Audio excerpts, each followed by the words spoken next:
Oi, pessoal, boa tarde. Eu sou a professora Juliana Vitória e hoje nós vamos dar início à nossa palestra falando sobre a saúde bucal e a dieta na primeira infância, para que a gente possa compreender de uma forma mais generalizada a influência dessa dieta na primeira infância, as consequências que ela pode vir trazer para a saúde bucal a longo prazo, né? Como é que essa dieta ela vai influenciar no comportamento alimentar dessa criança, no estilo de vida dessa criança e principalmente como ela vai refletir na saúde bucal dessa criança. Então hoje a gente vai falar um pouquinho sobre esse assunto, é um assunto bastante amplo, né? É um assunto que a gente poderia assim ficar uma tarde inteira falando, mas eu resolvi trazer de uma forma mais resumida para que a gente conseguisse absorver realmente a principal ideia, que é a gente compreender a importância da primeira infância quando a gente fala de saúde bucal e a gente compreender também o tanto que a dieta tem uma influência quando a gente fala disso, né? Quando a gente fala de doença cárie, quando a gente fala de perda dentária, tudo isso tem uma influência relacionada diretamente com a dieta. E quando a gente fala dessa influência direta com a dieta, a gente não está falando apenas do consumo de açúcar, né? Como a gente vai ver um pouquinho mais à frente. E a gente tem a implementação de ações de saúde, né, nos primeiros anos de vida, e isso contribui para uma melhor qualidade de vida. Então a gente sabe que desde o pré-natal, a mãe já começa ali com o pré-natal, né, para os cuidados, e esse pré-natal ele se estende ao pós-natal, né, que é quando a criança nasce, que aí vem os primeiros cuidados, então tem aquele período do calendário de vacinas. A gente tem aquele período das consultas médicas, que a criança precisa ir ao pediatra. E agora, mais recentemente, a gente, graças a Deus, está incluindo aí a ida ao dentista também, né? Desde que essa mãe ainda está gestante, que é o que a gente chama de pré-natal odontológico, até quando essa criança nasce, né? Que ela vai no dentista pela primeira vez.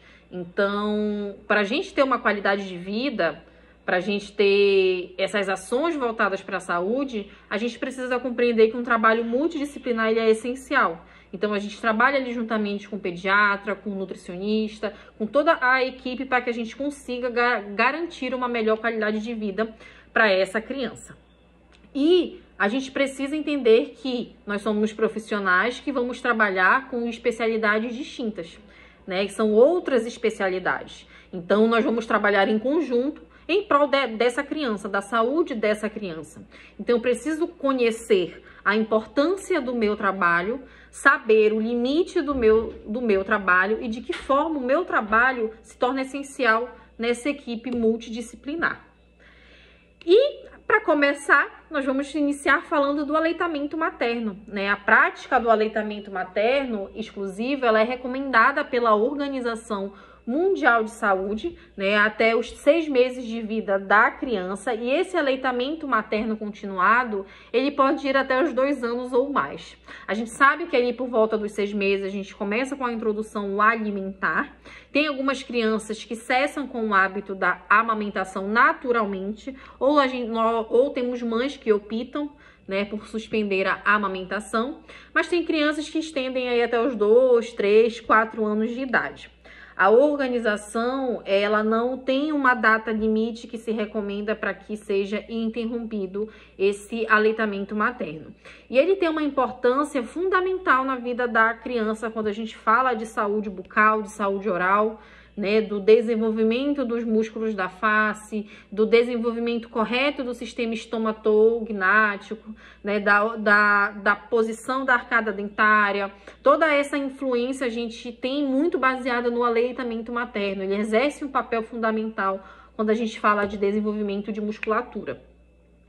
E pela reconhecida importância, né, que o leite materno tem como fonte de nutrientes essenciais e insubstituíveis, né, são as práticas, as orientações para essas mães, para que elas possam amamentar da maneira correta, elas são fundamentais, né, para prevenir esse desmame precoce.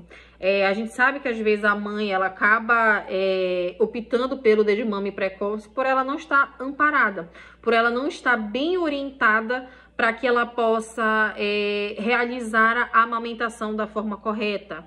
Às vezes aquela criança também ela pode ser portadora de anquiloglossia, que é a famosa linguinha presa. A gente sabe que isso dificulta muito no processo de amamentação. Então, são variáveis que nós precisamos avaliar quando a gente fala de aleitamento materno. A gente sabe também que tem as mães que, infelizmente, não conseguem amamentar.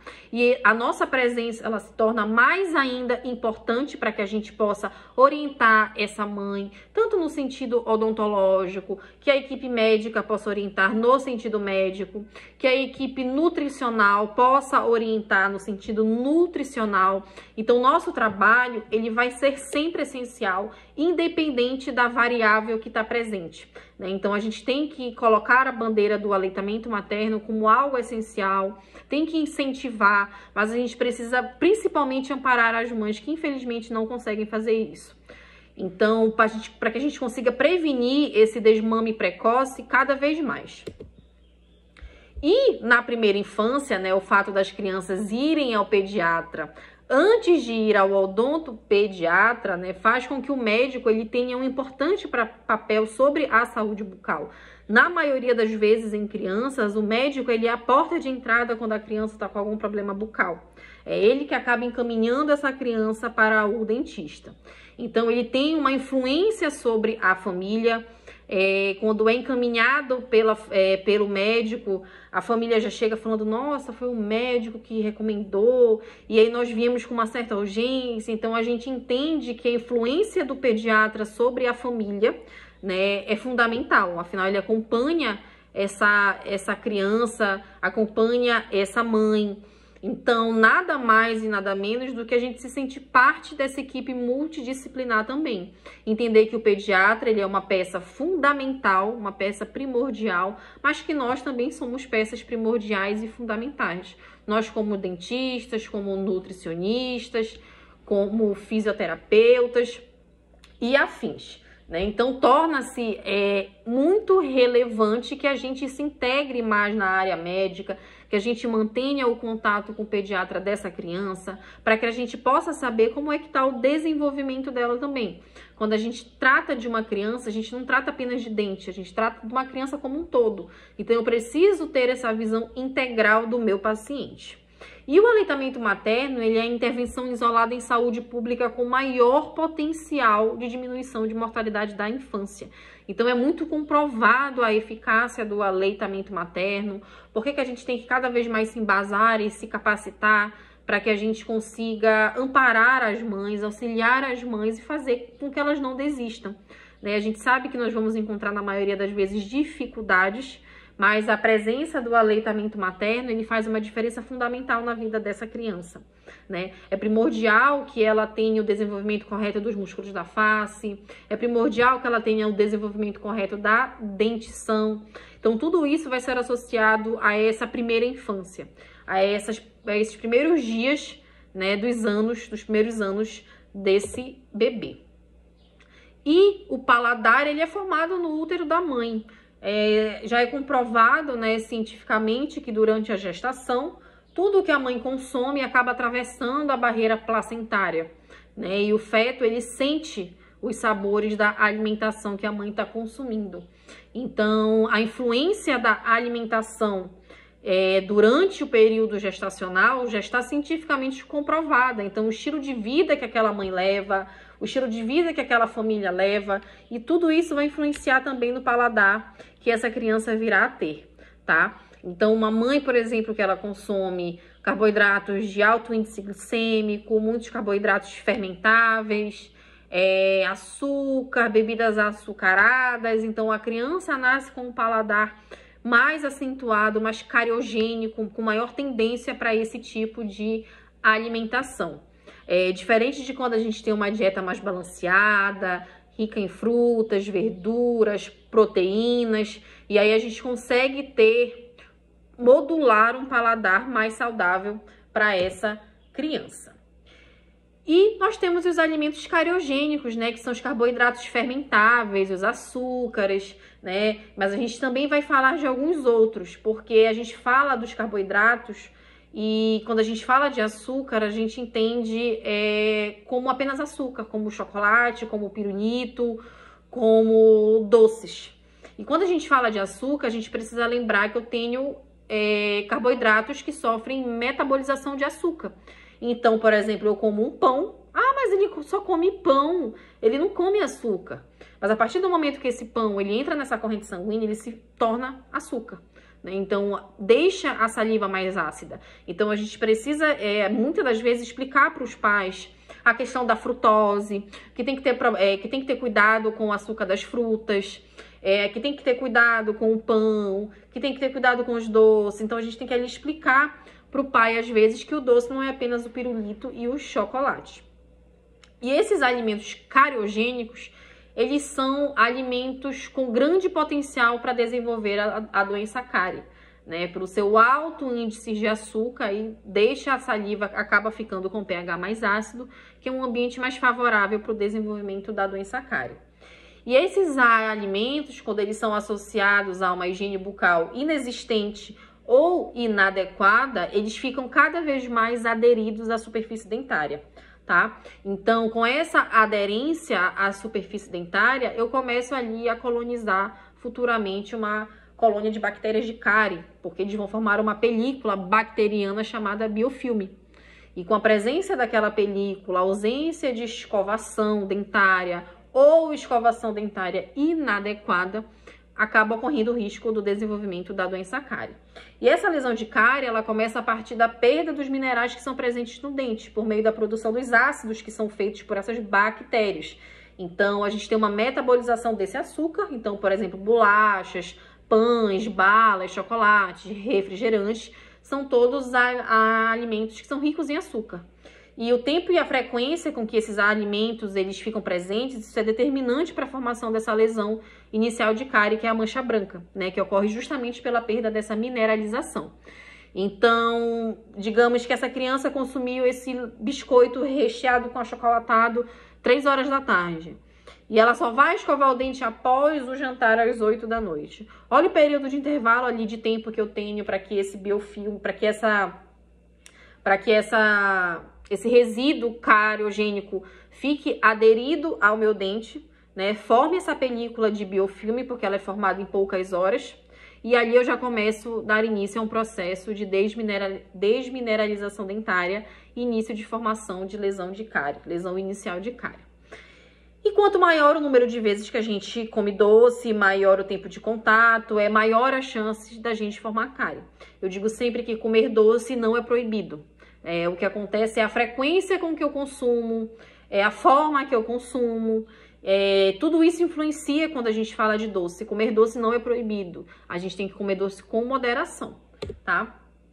E sobre os alimentos cariogênicos, como eu falei, os mais comuns que normalmente a gente vê sendo consumidos aí na primeira infância é o pão campeão, né? Ah, não pode comer pão?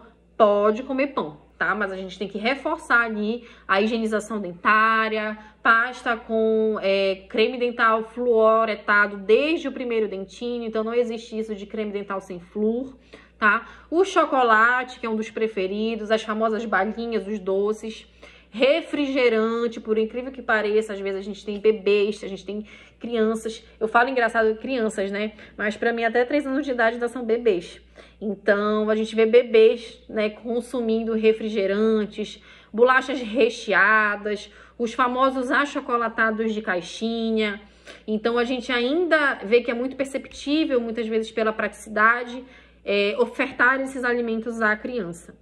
E nesses primeiros anos de vida, essa modulação do paladar é essencial para o que a criança vai começar a escolher dali para frente. E os hábitos da família, eles influenciam diretamente no comportamento alimentar dessa criança. Então, todos os hábitos influenciáveis do pai, da mãe, se quando essa criança nascer, ela já tiver irmãos maiores, os hábitos dessa família vão influenciar nos hábitos alimentares dessa criança. Uma criança, ela é uma página em branco. Então, tudo que a gente pinta nela, ela reflete. Ela vai começar esses questionamentos lá na fase da adolescência, sobre o que ela quer, sobre o que ela não quer fazer. Mas no primeiro momento, os hábitos da família, eles influenciam diretamente no que essa criança vai consumir. Então, se o pai e a mãe consomem muita carne gordurosa, não comem saladas e verduras, não consomem frutas, tomam muito refrigerante, comem doces, pizzas e afins, provavelmente o paladar dessa criança ele vai seguir por esse caminho, porque é o ambiente que ela convive. E esse ambiente ele tem uma influência fundamental na vida dessa criança. E a gente aqui não está falando só de hábito alimentar, a gente está falando aqui de hábito social, hábito educacional. Se aquela família tem acesso à educação, a mãe e o pai estudaram, tiveram acesso, tudo isso vai influenciar no contexto daquela criança. E principalmente quando a gente fala de dieta. Basta a gente olhar para nós mesmos, né? Eu moro aqui no norte, então a gente consome muito açaí no almoço, açaí na janta, açaí com comida, né? E eu trouxe essa influência materna. A minha mãe já consumia açaí dessa maneira e hoje é o modo que eu consumo. Então, assim, tem essa influência e a gente acaba levando isso para a vida toda. Às vezes a gente pode até mudar os hábitos, mas a gente acaba tendo uma memória afetiva quando a gente fala desses hábitos alimentares relacionados à família. A chegada de uma criança, na maioria das vezes, influencia para que a família mude ou remodule esses hábitos. E isso é fundamental, porque essa criança já vai chegar num ambiente totalmente modulado, onde o pai e a mãe vão estar consumindo mais frutas, mais verduras, os irmãos. Então, assim, a gente já não tem tanta dificuldade para trabalhar quando é dessa maneira.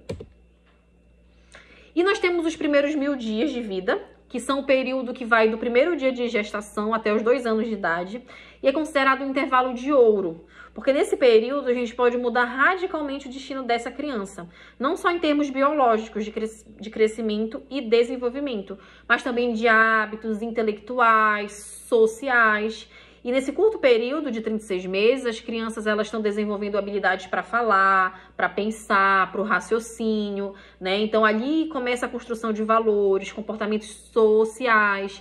E nessa fase, a prevenção de doenças através da estimulação do sistema neurológico e da monitoração desse sistema, ele pode garantir uma boa saúde na vida adulta.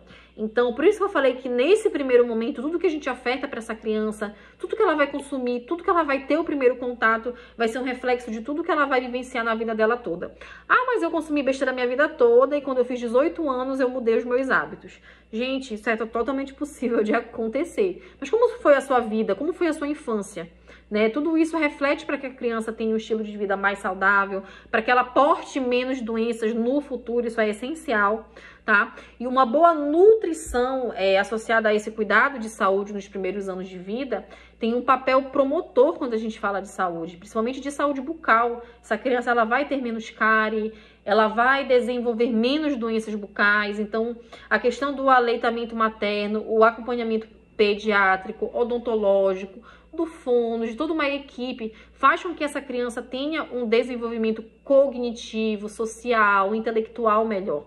E isso vai refletir na boca também. A criança vai ter hábitos alimentares melhor, ela vai ter uma saúde bucal melhor e a família, consequentemente, vai gastar menos com a questão curativa da doença, né? Que é justamente quando a gente já intervém, quando a criança já está com cárie. A família vai fazer mais o papel preventivo, né, de prevenção de doenças, que é com isso que a gente precisa trabalhar. E a alimentação, ela é o componente fundamental da manutenção da saúde bucal.